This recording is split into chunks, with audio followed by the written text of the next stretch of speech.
Good morning, good morning, good morning. Welcome everyone to the Miami-Dade Chamber of Commerce, Small Business Technical Assistance Workshop in partnership with Jackson Health System. Today we're going to talk about, are you ready for government contracting? At the moment, we're going to go live on Facebook. So those of you that are here, if you hear something that you are interested in and you want to make sure that you share this with others, please make sure that you um, take some time to share it online through Facebook.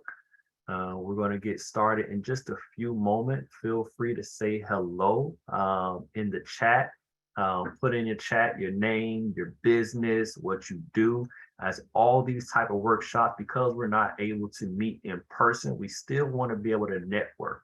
So you never know who is in the room in these spaces. So make sure you take the time to put your business, say good morning, put your business, what you do in the chat so people know who you are, what you do, and that you are in the building. So again, welcome to the Miami-Dade Chamber of Commerce and Jackson Health Small, Small Business Technical Assistance Workshop. Are you ready for government contracting? So come on in, and we're just going to take one more minute. Oh, we're actually past time, and we're going to get started.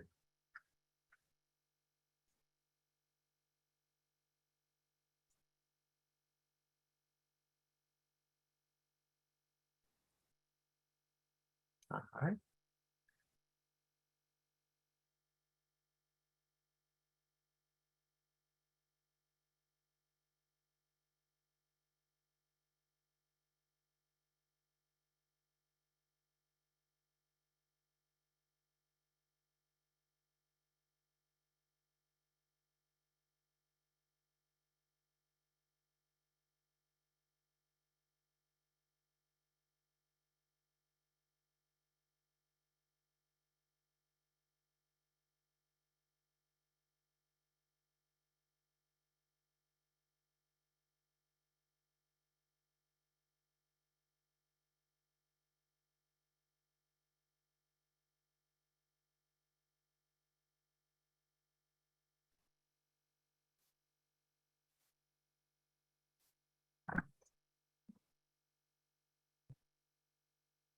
All right, all right. So we see everyone in the chat. Thank you very much for joining the Miami-Dade Chamber of Commerce and Jackson Health System. Are you ready for government contracting? This is a part of a technical assistance series we've been doing since the beginning of the year called ABCs of Business. We want to walk business owners through the steps of preparing their businesses to take full advantage of the opportunities and resources that are available to you. We started off with how you can start your business, to what you need to do to get your back end bookkeeping in place, marketing to your ideal client, and creating a business operations and habits that you have to make sure your business launch. When you have these things in place, you're putting yourself in a position to where you can take advantage of government contracting. And for many years, the Miami-Dade Chamber of Commerce was the foremost organization advocating for Black minority businesses in South Florida, have been partnering with our government entities, Miami-Dade County and Jackson Health, to really provide workshops, provide technical assistance for you to take full advantage of the resources that are available for you. And today we are bringing back Jackson Health and this long partnership that we've been having with their small business program. So I want to take a moment to bring on our partner in inspiring and creating business opportunities for Black, minority, many of the disenfranchised businesses in government contracting and just small business owners, because a huge entity like Jackson Health, the multi-billion-dollar organization and institution, they want to make sure that they take the time to help out the small business owners, those that are literally just starting, because they understand that small business owners are the foundation for our economy. So today I want to bring to you one of the foremost people at Jackson Health has so many years to help so many small business owners get access to government contracting, working with them step by step through the process. Wanted to bring in Ms. Amber Lawhorn. She's the director of the Small Business Enterprise program at Jackson Health System. So, Amber, welcome and thank you for joining us today and co-hosting this workshop with us. Thank you, Matthew. Thank you so much. And thank you to the Miami-Dade Chamber of Commerce, a great partner for Jackson, particularly over the last 7 years or so, as Jackson embarked on our capital program and really sought the Chamber's assistance in meeting with Black and minority businesses to share the opportunities that we had, educate the members on how to participate in those opportunities. And I'm so happy to say that we've had many successful outcomes as a result of this partnership. So thank you so much. Good morning, everyone. I am Amber Lawhorn, Director of Supplier Diversity and Small Business Enterprise Program for Jackson Health System. We have been doing these technical workshops with the Chamber for several years, and we look forward to continuing this great partnership. It's really important, as Matthew mentioned, we are a significant contributor and beneficiary of the Miami-Dade County community. So it's very important for us that the work that we do on a daily basis directly impacts our local small and minority businesses, that you're able to take part in the work that we do, and not only just at Jackson, but at Miami-Dade County, at other local government agencies across our South Florida area, that you're informed and aware that agencies like Jackson want to do business with you. And we want to make sure that you understand the process to do business with us. So that is why we're here today. And I'm so excited. We have some small businesses with us today that have definitely participated in the process, have the experience and the know-how, and look forward to sharing their expertise with you, their peers, so that you are not as hesitant to pursue government work, understanding that government work is very consistent work, that these agencies, we are funded by taxpayer dollars, by, other government grants and funding resources. And it's really important that these funds go back into our local economy. We want to make sure that this is happening. So with us today, I'm going to go ahead and introduce our panelists. We have Ms. Jackie Coleman, Vice President of Owl Hill Plumbing. We also have Donnie Fabian, Vice President and General Manager of Cami Axle Construction. And we hope to have Connell Johnson, President of CJ Fire Protection, Inc. Welcome, panelists. Welcome. Thank you so much for your time today. Thank you for taking the time to share your expertise with your peers and encourage them to follow some of your footsteps in the success of working with government agencies. So, Amber, before you continue on, I do want to take a moment. We just realized that the chat was disabled, so we were able to enable that chat. Thank you, everyone that put it into the Q&A and let us know that that chat was disabled. It should be open now. So if you want to go in and say hello, double check and make sure that we got it together and the chat is open.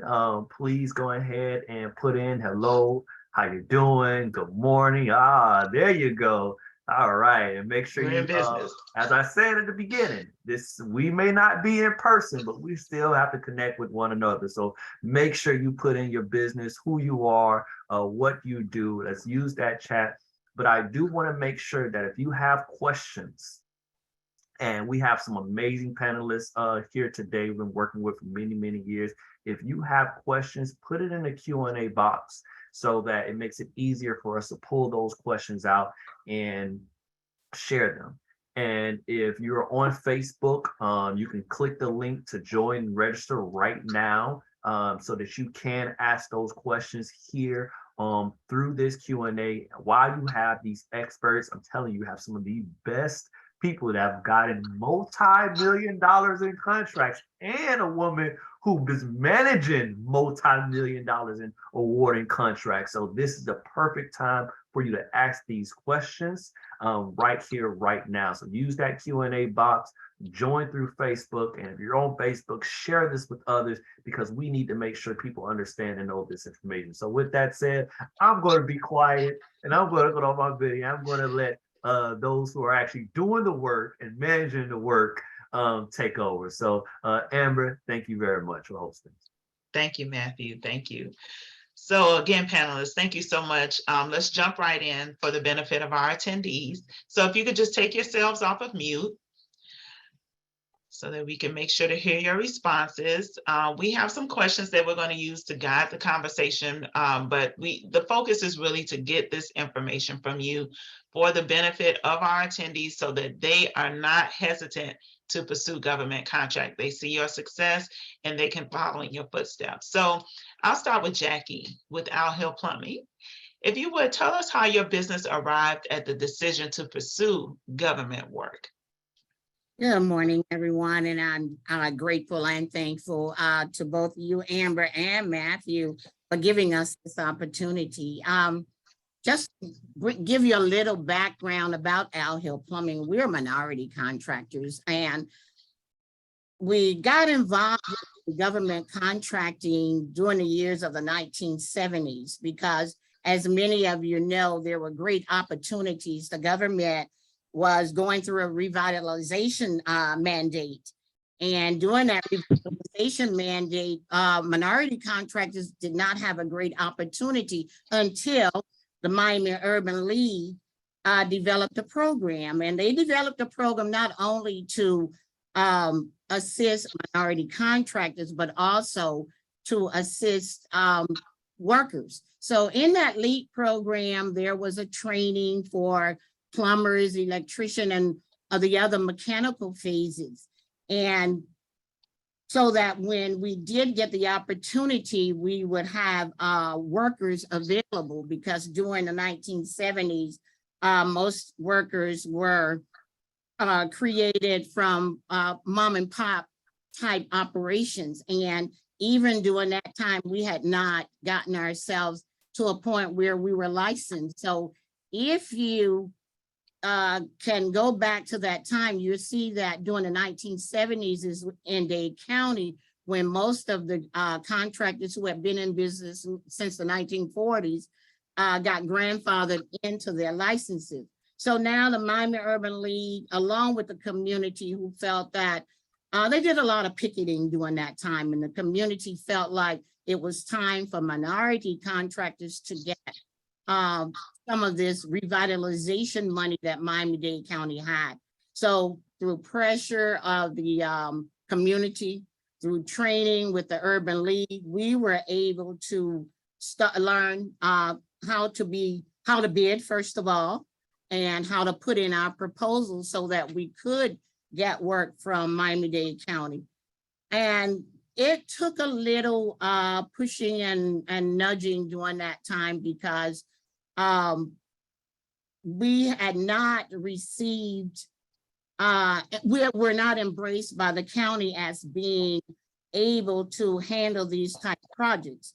But our leaders decided that we're going to slice off a piece of pie for minority contractors. And that's exactly what they did. They developed a program just for minority contractors and said, okay, we got goals on this, and this is going directly to them. So with that being said, Al Hill Plumbing, who was trained technically by the Urban League, who had our owner and developer had the skill, decided that we're going to try it.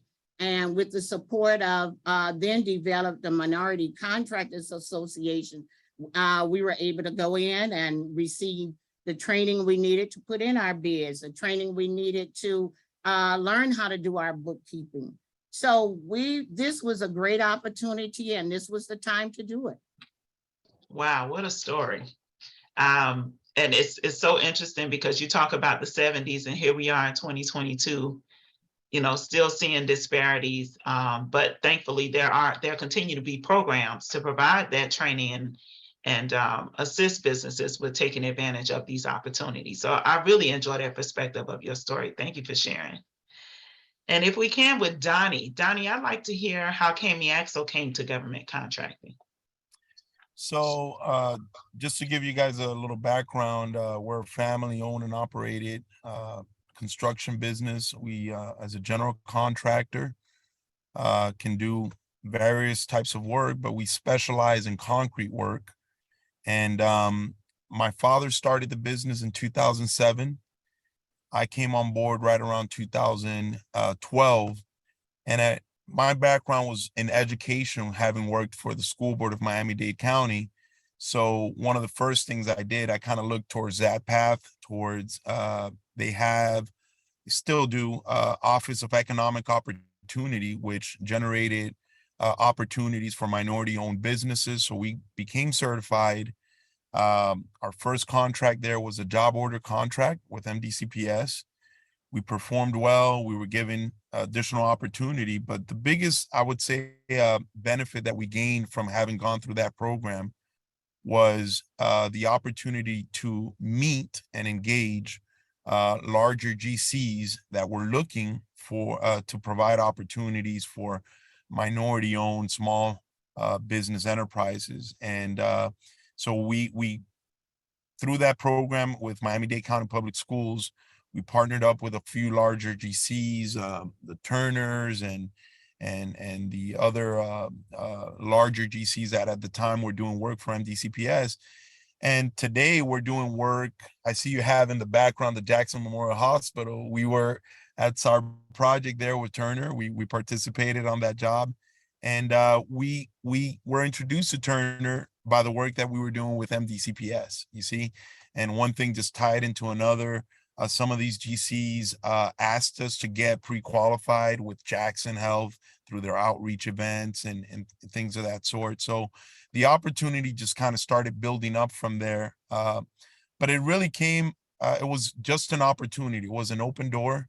We had to come in, we had to perform and show them what we can do. And that created more opportunities for us.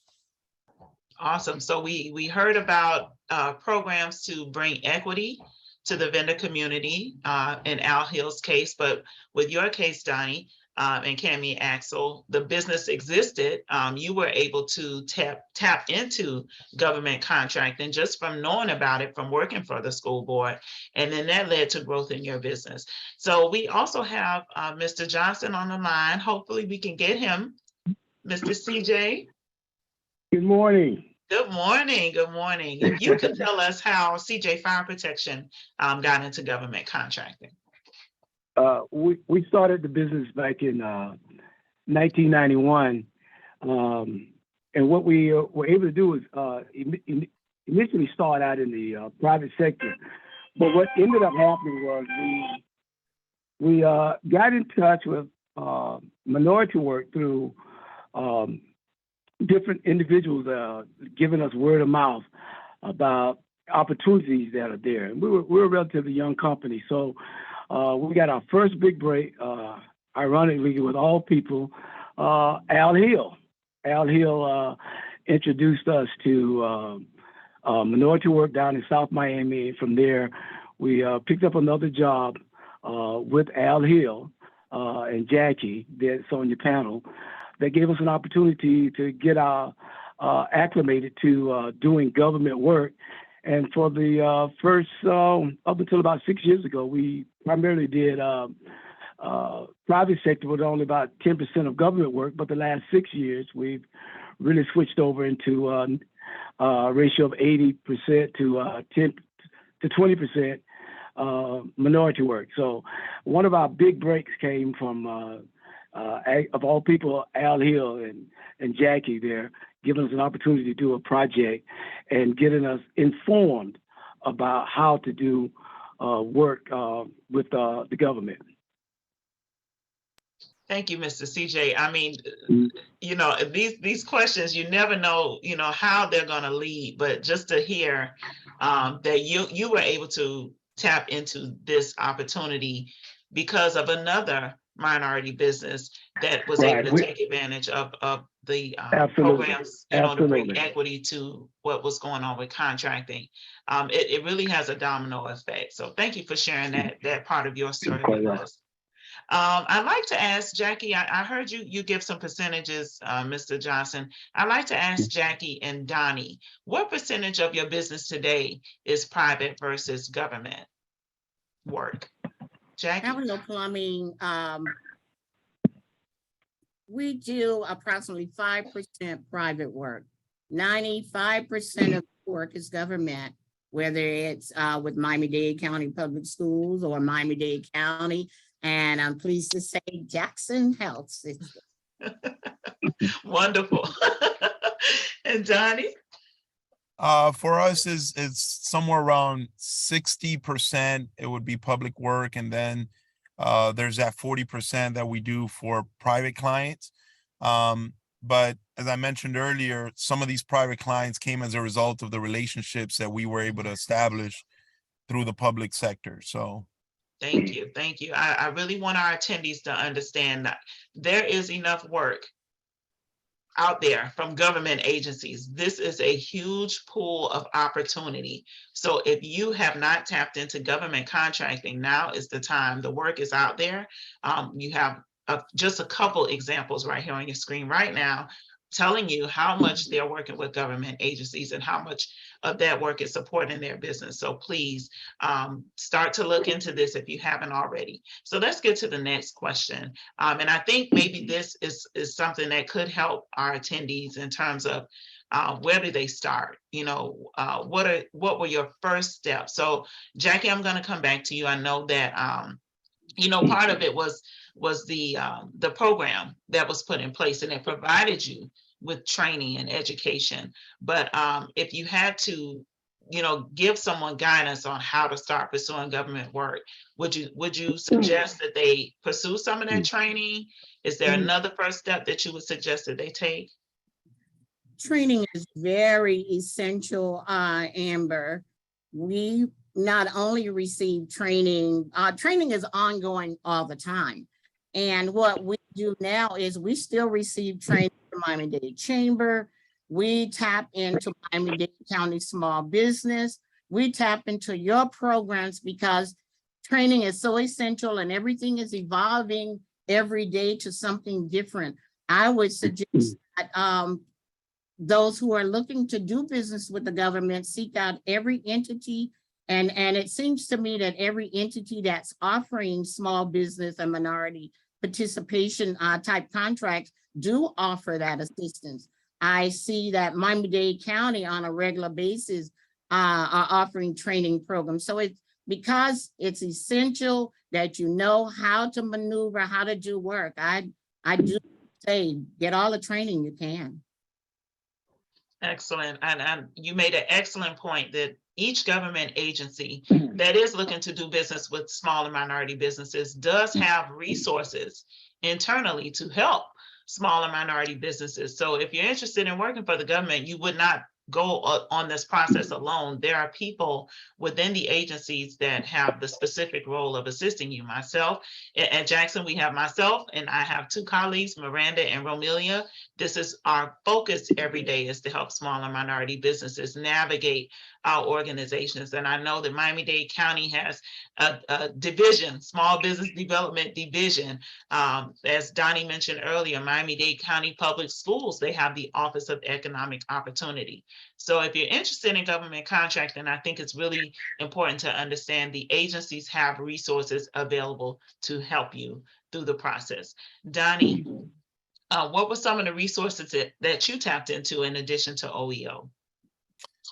So through OEO, like you mentioned, they have a support team, and they were the ones who kind of steered us towards the reciprocity that resides between a lot of these agencies. So for example, Palm Beach County Schools, as well as Broward County Schools, there's a reciprocity between the agencies that allows them to allows a contractor to become pre-qualified with one, and then take that pre-qualification and certification and into another agency, and certain introductions were made.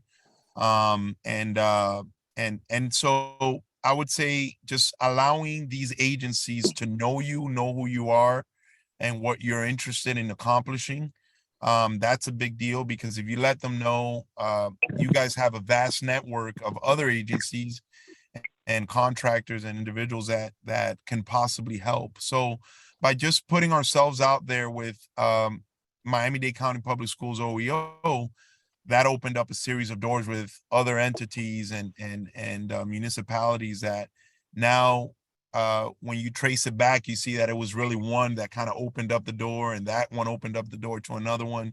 So just putting ourselves out there. As far as training are concerned, we have taken advantage of some of these free seminars and trainings offered by these institutions, and learned the process of becoming bondable, right? Obtaining bondability, which I think it's important when you're doing public work, as well as having the insurance requirements necessary.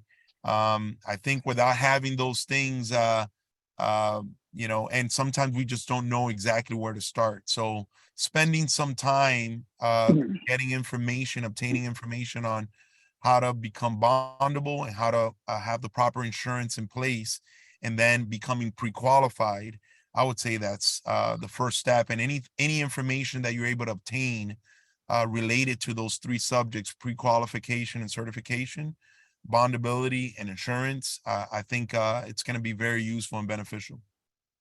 You know, I smiled, Donnie, because you really gave us, that's a plug for our next session. Today's session is part one, where we introduce, you know, our attendees to the concept of government contracting. And part two, we are definitely going to touch on bonding, you know, the need to be bonded to perform on work, how to maintain proper insurance. So that is, I believe, October 11th. Matt will give us more information on that later in the program, but definitely. And actually for Jackson, shameless plug, on the later this month, I'm going to ask my colleague Miranda to put the details, but we are having a workshop with some of our general contractors that are looking for local subcontractors, and they will talk about the pre-qualification process. You'll get more information. It's a lot of detail to get into, too much for today, but we will be having a workshop later this month, and you can meet some of our general contractors and learn about their pre-qualification process. So I want to ask, Donnie, you made mention of, you know, that you were able to parlay, for lack of a better word, parlay that certification with the public schools into other certifications with other agencies. I'd like to ask Mr. Johnson, what other certifications do you have? Or who are you also certified with? That's the question I should ask. We're certified with Dade County, with Jackson Health, as well as the public school, Dade County School Board, and we're also certified up in Broward County. Those are the main certification that we're carrying at this moment. Okay, and Jackie? You know, Miami-Dade County makes it very easy for you to get certified with the other counties and entities, all except Broward County. But we're certified with Miami-Dade County. We're certified with Jackson Health. We have that certification. We have certification with Broward Schools and also Palm Beach School and Palm Beach County. And we have the state diversity certification.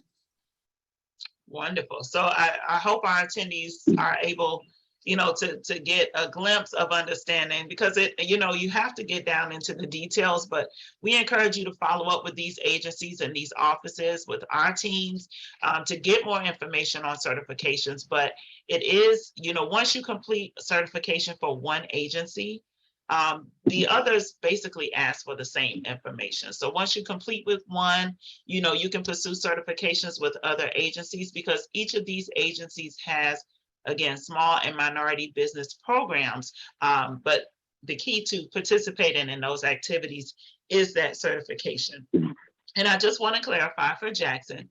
Jackson is an agency of Miami-Dade County. We are basically a department of Miami-Dade County government. So Miami-Dade County has a small business enterprise certification that is issued through the Small Business Development Division. And that is the certification that applies for Jackson's small business program activities. So, we are trying to encourage people to be aware and understand that there are government opportunities out there. But I think one of the things that we have to be transparent about is, what's good about working for government, but also what are some of the challenges. So let's talk about the benefits. Let's start on the good foot. Downey, I'll start with you. What are some of the benefits? You talked about the relationships that you've been able to develop even on the private side. As a result of the government contracting. But what are some of the other benefits of working for government agencies? So one of the benefits that we saw early on and that made kind of enticed us to go after this type of work, it was the barrier to entry. So it's not that easy to get in, which means if your entrepreneurship mindset would tell you is it's an opportunity because the competition is not as great, right? In other words, when you're going after government contracting, it's typically the same pool of subcontractors that are going after the same jobs because those are the guys that are pre-qualified and certified to do so. So the fact that you're able to go into jobs where you're not necessarily just trying to be the lowest bidder amongst hundreds of, random, contractors. So it's a selected pool, and that makes it a little bit more worth your time. I also do like the component of the fact that we are working on projects that are hospitals, schools. These are public service. So there's a personal gratification that comes from that. Our mindset, our business culture is that of service. And so this is a form of a private company such as ourselves to do public service and help, in a way that benefits our communities, that benefits. I've worked on the school that my kids go to, right? I worked at Jackson, and while we were working at Jackson, we actually had a church member that was staying at the hospital while we were working at that same hospital. So it's like there's a public service element that goes with that, and we find a lot of gratification in that as well. And the type of work that we're doing, we're not just building some mansion, and nothing wrong with that, but we're not just building some private property or whatnot, but we're building institutions of public service, and that's meaningful to us. And then I also got to say the fact that for the most part, governments do not default on their financial commitments. That's a good thing. So knowing that the funds are there, you still got to perform. You don't want to run into issues on the job because there's other ways in which you could kind of hurt yourself. But generally speaking, it's not an issue like with a private client where they're going to pause a job because they don't have money, or they're not going to pay you because they just ran out of funds. Typically, these projects are funded before they even start, and that's also a bit of assurance that it provides us as contractors. Wow. So I'm going to take a couple of your talking points to use as talking points in the future. The way you articulated the benefits. I mean, I can encourage people from my seat, to pursue this work, but it hits different coming from people that are doing it, from the business side. And I mean that public service, what you said was you're a private business doing a public service. And I think that that's something that I take a little for granted, when I'm talking with businesses. But it really hit me personally because I've worked, at Jackson and had family members in the hospital, and went to see them on my lunch hour. So I really connected with that point. Thank you for sharing those benefits from your perspective. Jackie, what are the benefits that you see? It's the advocacy that does it for us. I feel the advocacy is like our extended business. These are people that we can go to when we got issues on the project, because anytime we can not effectively communicate to the contractor, we can have our advocates effectively communicate on our behalf. So that's what really does it for our health plumbing, knowing that at any time we can come to not only Miami-Dade Chamber and have Matt knows, make a call for us or come out and walk a project for us, but your advocacy has been very, I'm trying to think of the right word to say, but it has been very beneficial to us in working at Jackson, because not only does it take our side and explain to the contractor, but it brings the meeting of the minds together, bring everybody together. And then through that effective communication, things always get worked out. So that's a benefit for us being part of your advocacy. So thank you for being my extended office help. You know, me like Johnny, that prompt payment. Yes.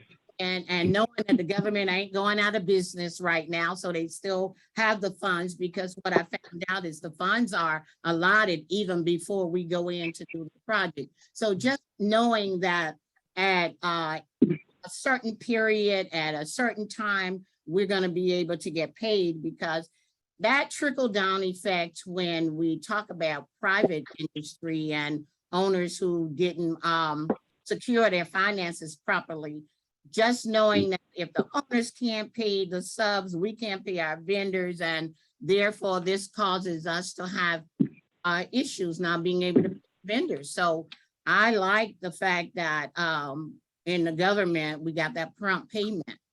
And then that advocacy, which will make sure that that prompt payment ordinance is withheld. Awesome. And I have to take a moment and give a shout out to my additional colleague, Sharice Chester with Creative Vision Media. This Jackie has definitely brought us some interesting circumstances that we need to review, and it's a great opportunity because as advocates in these programs, we wear many hats. But I've had to wear a construction industry hat for the past several years. And thank you to Jackie and other subs that have brought their issues forth, you know, to bring awareness of what happens to subcontractors on government contracts. That's another thing to consider when pursuing government work, but to help us and give us the right information, the right details, so that we can advocate effectively for small and minority businesses. So thank you, Jackie, for that. It's always a pleasure to get involved and bring resolution. And Mr. CJ, any benefits from your perspective that haven't already been covered? They've basically covered it all. I agree with all that they've said, and I will reiterate, it's extremely beneficial to us with the prompt pay, because you have got to have cash flow. And so we do have to go back and go be a little redundant with that one and say, yes, that is a great benefit to small businesses.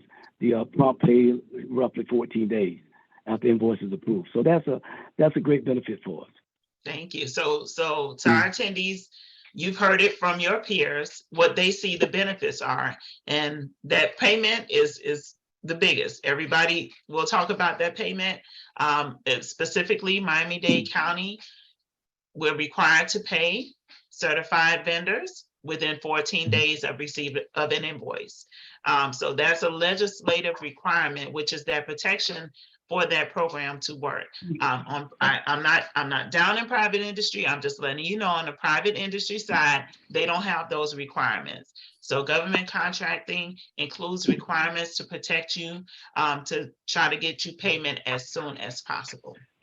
So we talked about the benefits, all of the good stuff, but you know, if somebody's interested in working for the government, there are challenges that they need to understand. And Donnie, you started your benefit with a challenge, which is the barrier to entry.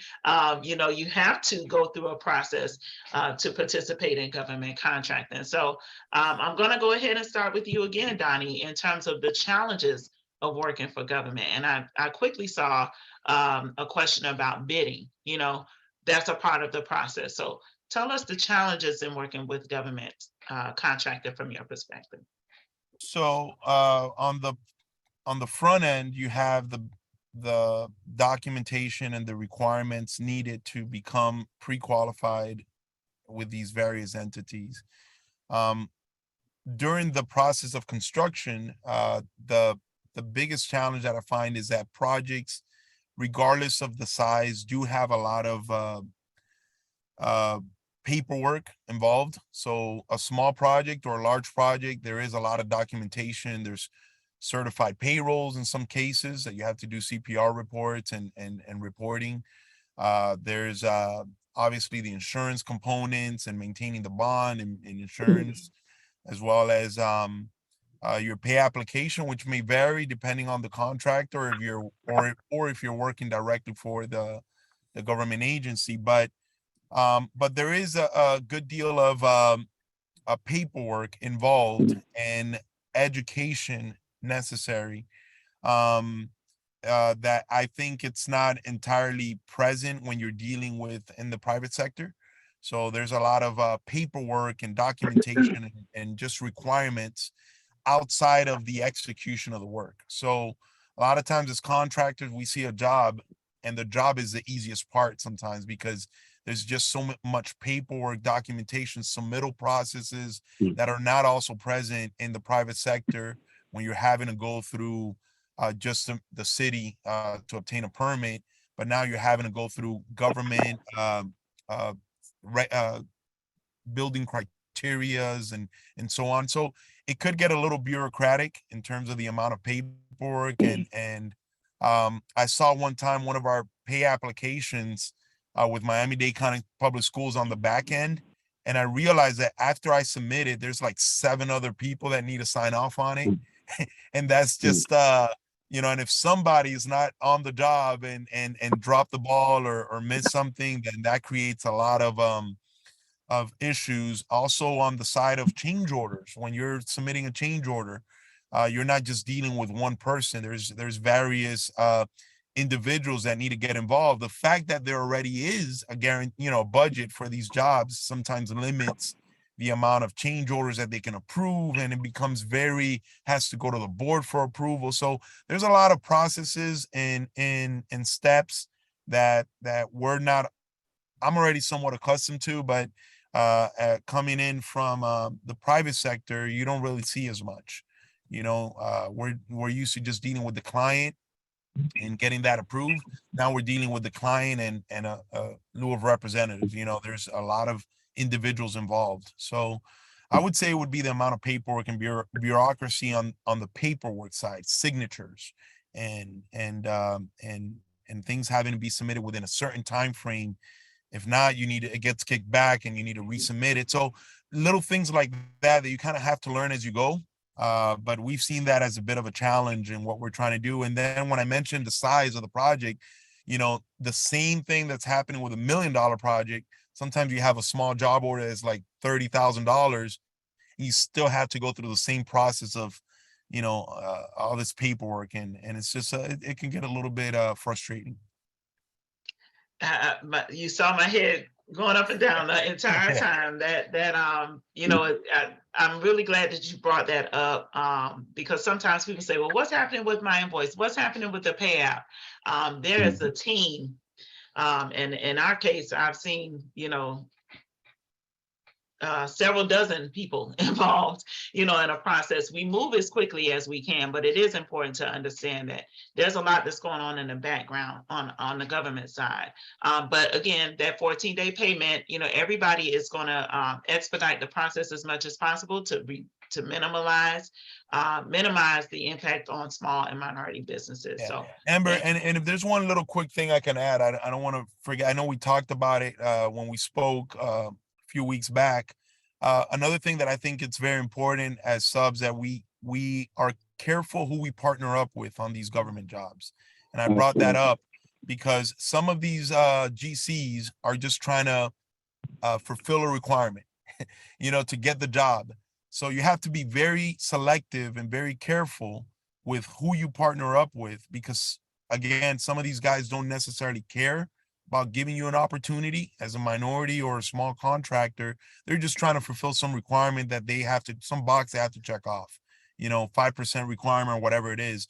So really understanding and trying to find those key partners that are actually trying to help your business grow, that are actually trying to create local jobs and give opportunity to these minority companies. Be careful, because there's others that are just going to try to use you and that's it, and kick you off to the side. So it's and when I say be careful, I know it's kind of a blanket statement. What do I exactly mean? Well, some of these guys, if they have an issue, and I'm not going to say any names or anything like that, but and maybe you can tell I'm speaking out of experience, they'll come in and they'll try to hide behind the blanket of, if the job is underperforming, well, I use the minority contractor, the municipality, required us to use, and they try to put you as their scapegoat, type of deal. And we've had similar situations like that. But I think it's more of an issue of, the contractor and the company you're dealing with.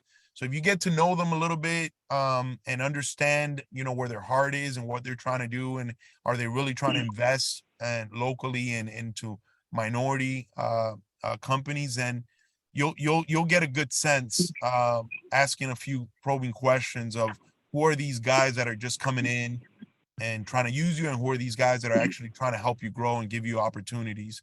So that's just a little word of caution there for the listeners. Just be a little bit wary of that.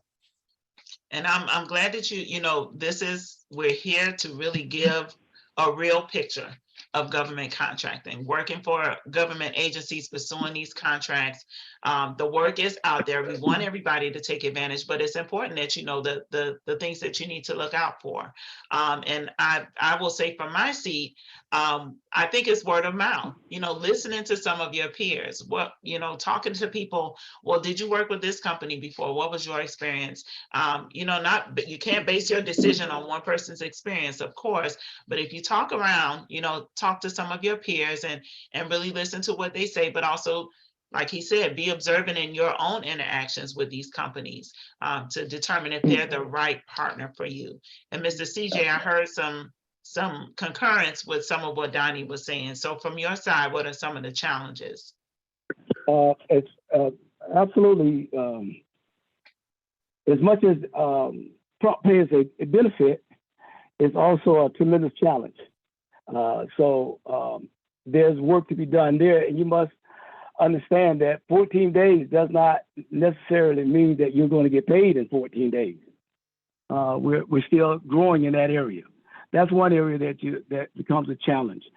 The other thing that I really would like to emphasize is I'm really big on having small businesses understand the right fit for them, because every company that you deal with is not a good fit for you. Even though they may be a good company, it's not a good fit for you, and you have to be cognizant of that this is not necessarily a good job for me. This job here may have you robbing Peter to pay Paul, and Mark, Luke, and John looking for you. So you have got to understand the contractors that you're dealing with, because scheduling becomes an issue. You as a small business, you don't have the resources necessarily to stop a job and backtrack, because you can't get the manpower and the extra labor burden that it will cost you because you're backtracking because you don't understand the scheduling. The other thing that we get into a lot of trouble with, and it's a challenge, is that, of course, the paperwork. You got to be on top of your paperwork, your accounting, your, and that's in all aspects of business, but it's definitely in government. You got LCD tracking. They're going to ask you about your certified payroll, things like that. You've got to be on top of and understand that it's a timely time issue, that if I don't do my part, then it can hold up the whole process and other people will not get paid. Also, understanding the type of job that fits you in detail. I would like to say, some companies you're good at new installation, but you're not ready for service work. You're good at service work, but you're not ready for retrofit work. So you have to understand what your business is capable of at this moment, so it does not become a challenge to the point that it can actually kill your business growth and you end up failing at it. So those are things that you got to look out for. And in government work is extremely important because it can be very much so a ton of paper trail that you got to have on, in order to be able to move forward with it. So those are areas that I think that you got to really be careful with, among a litany of other things I could say, but we don't have that kind of time. You have decades of expertise to share. There's no way to fit that in an hour, but I think, what you said, understanding the capability of your business, that's also important because these opportunities are out there and they can be very, very attractive. But if you are overstepping the boundaries of what you're capable of, you are setting yourself up for failure. So that is an excellent point. And Jackie, from your side, if they haven't again been covered already, Donnie and Mr. CJ shared so much. What are some of the challenges? Great points. I concur with everything that both of them have said because I've experienced a lot of it. Donnie talked about the documentation, the paperwork. But what I found out is that, again, through the advocacy, I was able to navigate that challenge by going to the organizations and say, hey, I need help doing this. But also Donnie brought up, and then CJ talked a little bit about not partnering with people just because they need to provide a goal. And, word of mouth, as they both have already expressed, word of mouth is what's going to keep a minority business from having to go in and get caught into this trap of just providing a goal. CJ said, you got to know your ability. You got to know your capabilities. And sometimes a lot of these contractors are not good fit for us. And even though, we're going through the challenges and everybody needs work, to say no at that point is the right thing to do. Never answer yes to something, not knowing that you're going to be able to come out of it, because obviously none of our advocates can get us out of that kind of trouble when we've gone and said yes to something and then get to a point where we can't complete a project because we were a goal and we heard from our prime contractor, I'm not going to let you get in trouble. But when you get to a point where you are in trouble, well, you should have known. So it's always good to know your ability and your capability. And right now, there's no limit of work that's going to be afforded us. There's always going to be work for us. So if this job is not for us, don't take it. Give it up. That's I applaud that. I think I can't remember if it was Donnie or Mr. CJ earlier that said the government is not going out of business anytime soon. So if this job is not the right fit at this agency at this time, this month, next month, another agency is going to roll out something similar. You can truly believe, because we all have facilities and we're building buildings. Construction in South Florida is booming at an all-time high. There will be another opportunity that is a better fit for you. And it's a better thing for you to go through and get more knowledge and training on what you want to pursue at this time, and then, be better positioned to pursue a better opportunity down the line. So thank you all. I mean, this is, wow. If I was a small business, if I was in business, I think I would be ready to go after hearing some of what you guys shared today. Okay, so I do want our attendees to understand, the impact of working for government agencies. We talked about the percentage of work that you have today, but for somebody like Donnie, has working with government agencies helped to grow your company? Would you say yes or no? Absolutely. Absolutely, without a doubt.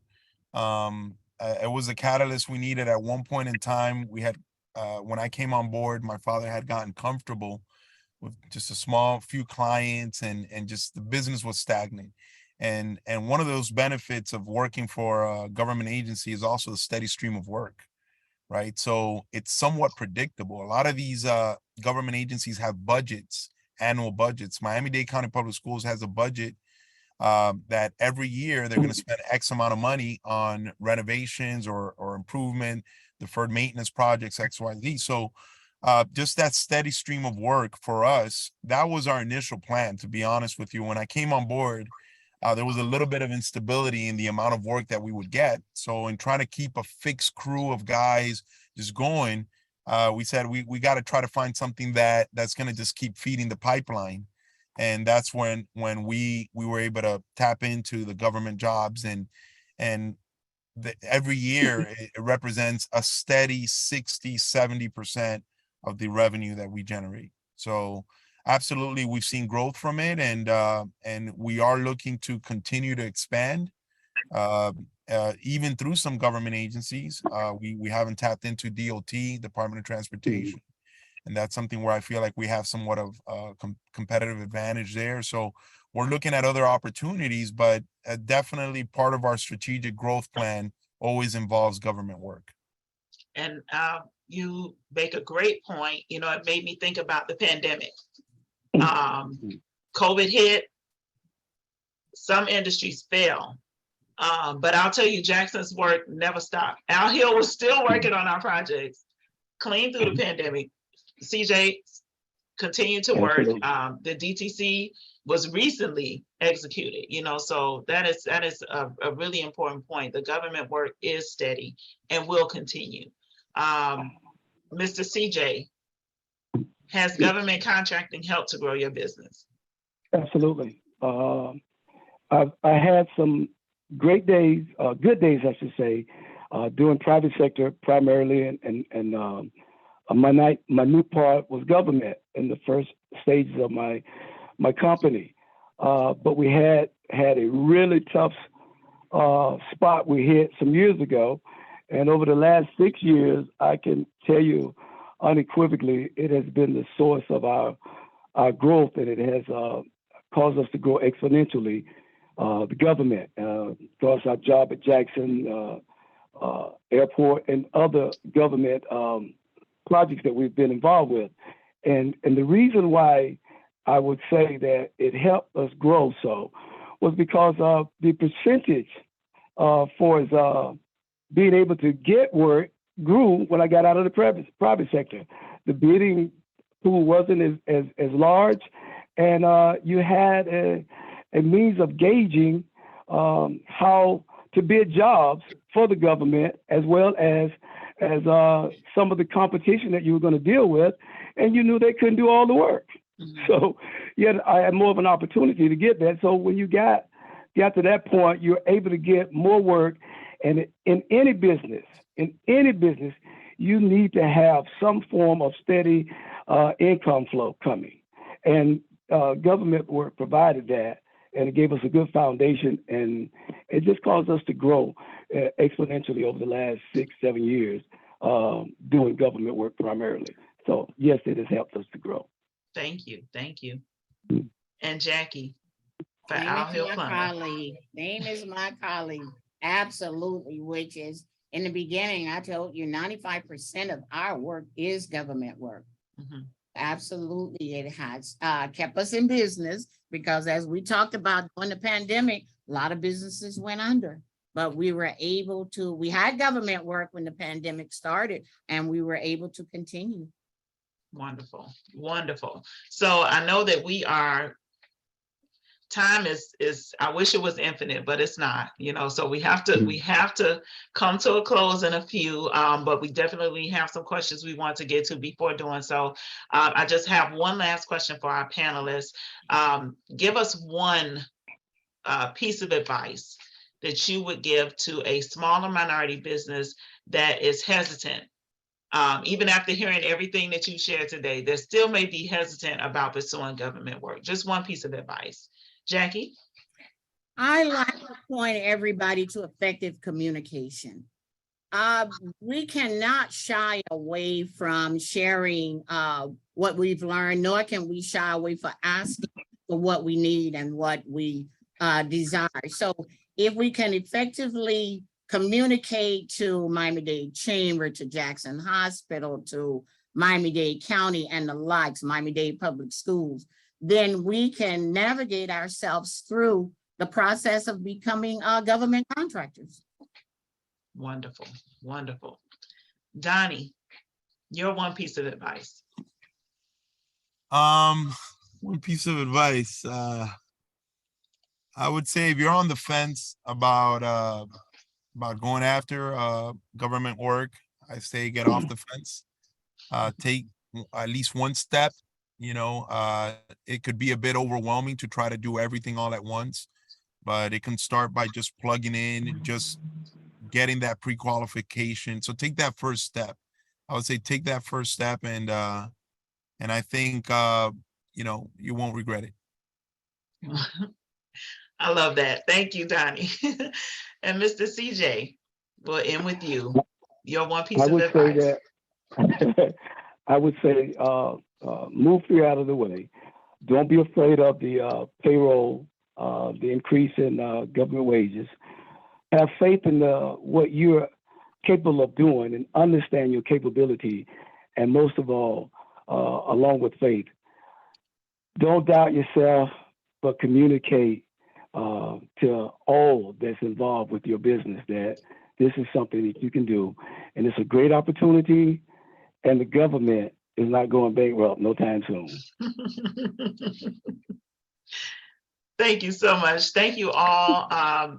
Jackie, Donnie, Mr. CJ, thank you so much for your time today to take the time out of your extremely busy schedules. Donnie is sitting in his car at a job site, by the way, to pour back into your fellow business owners is commendable. And we appreciate myself, Jackson, and the Chamber. We do appreciate your time and your dedication to improving the outcomes for small and minority businesses here in South Florida. Thank you so much. Thank you for having me. Thank you. So I see Matthew is here. I don't know if you're going to moderate our Q&A. And you're on mute. I am on mute. All right. First of all, I have to thank you, Amber, for moderating such an amazing conversation. We were sitting back here just amazed at the wealth of information that Ms. Jackie Coleman, Mr. Donnie Fabian, and Mr. Connell Johnson really shared.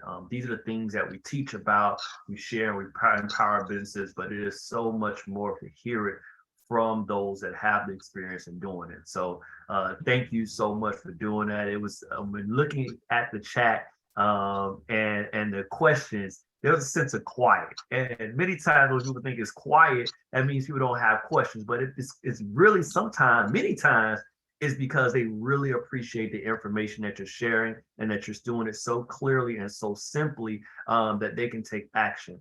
So the questions that I have so far, first of all, I was asking, will we be able to watch this replay? Yes. You can go to our website, www.m-dcc.org, go to webinar recordings. You will see it there along with other information and all other past webinars, and you can see it on our Facebook page. So you can check that out, and I'll show you a little more about the other type of opportunities that we have. The other question that's asked is, will you need a team to be qualified for government contracting? So I'm going to try to take that question. Will you need a team? I think, and I'm going to again plug part 2 of this discussion because this is an introduction to the concept of government contracting, but there are so many details to everything that we discussed today. We probably need a workshop just to talk about certification, then a workshop to talk about pre-qualification. It really depends on the project that you're pursuing, at what level you're pursuing a project. If you're pursuing it, if a government agency says we want to build a building and you're pursuing it as a general contractor, you're supposed to be the head of the project. And in that case, you need to bring a team. If you're pursuing it as a subcontractor, it may just be you submitting a bid to a prime to participate as a subcontractor. So it really depends. Excuse me, it really depends. And we can definitely go into more detail in part 2 of this series. Matt? And the link in the chat, I just put the link in the chat to register for part 2. So make sure you register, you put it on your calendar. We hope that some of our speakers come back again because this was excellent. This was excellent. All right, so the next question is having business credit one of those pre-qualifications? So I'm going to ask Donnie to answer this. You've gone through a pre-qualification process for a number of GCs. So our experience has been they don't check your personal credit or even business credit, but there is a component of having some sort of credit established because you are asked to provide, for example, suppliers and vendors, as references. And they will, some of these entities, I'm sure, will check if you have some sort of good relationship, good track record with your suppliers and vendors. Also, in order to be bondable, which is part of that part two, right, that's coming up, you'll see that bondability does take into account your credit.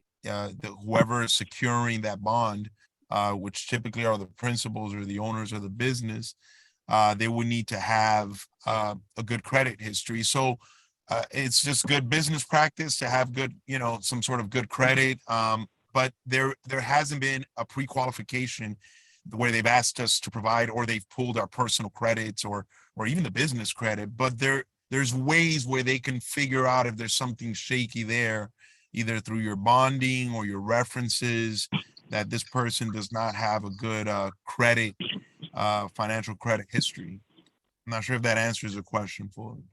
Yes, thank you. Thank you. And Matt, before you get to the next question, I did want to mention, I saw it earlier, Miami-Dade County's Small Business Development, I believe their team may have been in attendance on today's webinar, and they shared a very important piece of information related to government contracting. I'm going to try to put this in the chat, that the county has some pre-authorized vendor pools.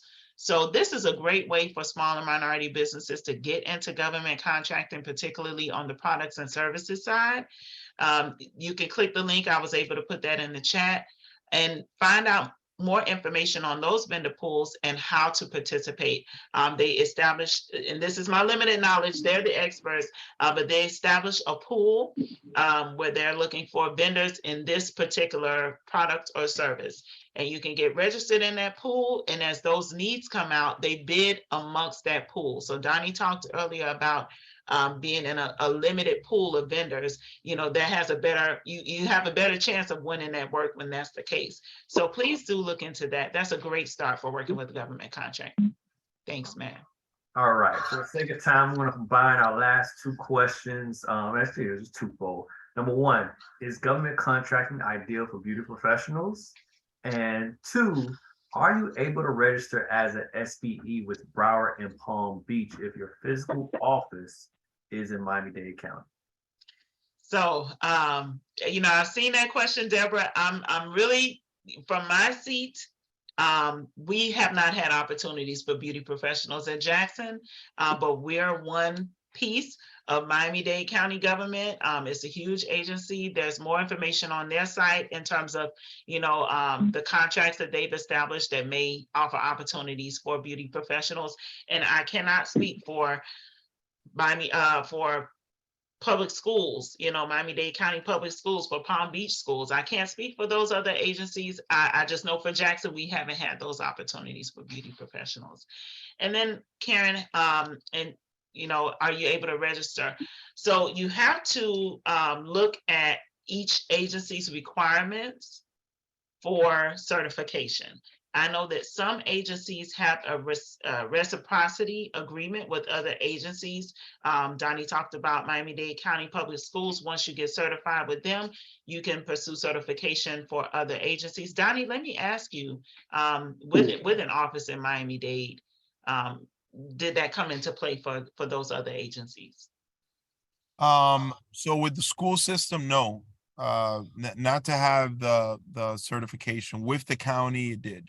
So if Palm Beach County, if you're looking for a certification there in Palm Beach County, you will need to have an office, a physical office that resides there. One of the I think ways around that is probably to partner up with a firm that's in that area and try to pursue projects together or something like that. It looks like Jackie maybe has a little bit to add on that, maybe. But for us, yeah, what I can tell is for schools, no. For counties, yes. Jackie? Nothing to add. You said it, Donnie. Partnering would be a great way to get into Broward County, because Broward County does require you to have an office. And Palm Beach also. We had an office in Palm Beach, so we were able to get certification. But I've not partnered with anybody in Broward yet. But thank you for the suggestion. So again, look at the individual agencies and determine their requirements, and they have resources, they have staff that can answer those questions for you as well. So if you have the question, reach out to those agencies and they can definitely give you the right information. Matt? Thank you everyone for being a part of this amazing webinar. Round one has been knocked out of the park and we're looking forward to round two. So thank you to the whole Jackson Health team, especially under your leadership, Amber Lawhorn, and all the amazing businesses that we have here today. Al Hill Plumbing, Jackie Coleman, and Dunny Fabian. Oh, go ahead, Amber. I'm sorry. Thank you. Thank you. I'm sorry, Matthew. I would be remiss if I did not take the opportunity. The supply diversity industry recently suffered a loss of one of our colleagues. And I would like to take a moment just to recognize the memory of Dickie Sykes, the Director of Supply Diversity for Palm Beach County Public Schools. She will definitely be missed. She was one of the most passionate advocates I've ever met for small and minority businesses. So I just wanted to take a moment, just to acknowledge her memory. Thank you, Matthew. Thank you. Thank you. Let's take that moment to honor those who paved the way for so many of us before. So thank you for bringing that up. And again, it's a shout out to Kemi Axel Construction and CJ Fire Protection, and your team and your staff to help build you to be here and spend that time with us today. So I want to quickly close out and let everyone know that this is just one of many workshops that we do here at the Miami-Dade Chamber of Commerce. We are dedicated to assisting you in developing your businesses day in and day out. So it's one of our many workshops that you can take advantage of. Go to our website, www.m-dcc.org/events. Can everyone see my screen? All right, perfect.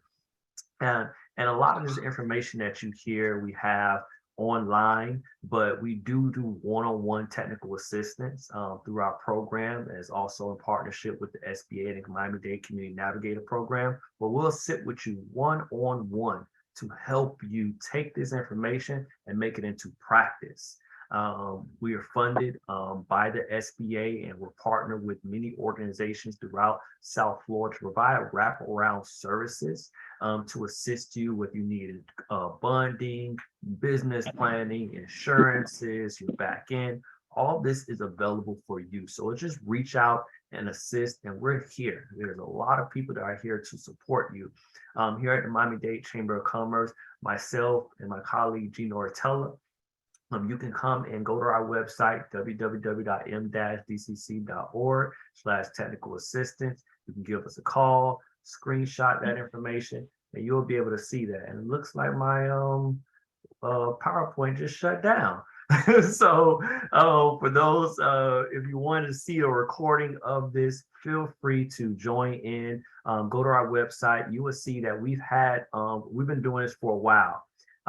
And our last year, we had Applying for Success series, where we talked about understanding the government bid, how to submit a winning bid. And we've been doing these things for a while with Jackson Health and the listening session with Black businesses. But if you can go on, you can see all these opportunities that we've had in the past in doing business with government. So make sure you take advantage of these resources, these opportunities. I had on here Jackson Health information that was put in the chat. So for those that are here, you can join in and see if this PowerPoint comes back up. I'll be able to share with you that particular page that you can see more up. And there we go. So let me go ahead and switch this and quickly go, that's no wrong one. All right, so I guess that's not going to happen today. But check out It's in the chat. It's in the chat. the Jackson Health information.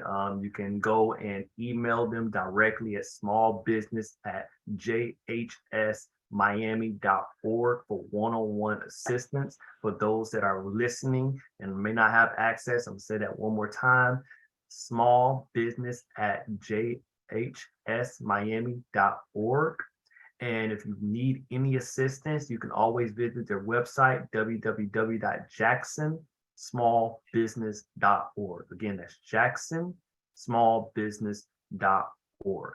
Thank you for joining us. Make sure you register for part 2 and stay within this network. We appreciate you. We want you to succeed. And here at the Miami-Dade Chamber of Commerce, we're here for you. And I bring greetings on behalf of our president, Eric Knowles, our chairman of the board, Jeff Lazama, and the whole team and staff here at the Miami-Dade Chamber of Commerce that's dedicated to building these businesses and keeping you abreast of these opportunities. So again, thank you very much, Jackson Health, Amber Lawhorn, and our panelists for joining us today. Have a great day. Take care. Thank you all.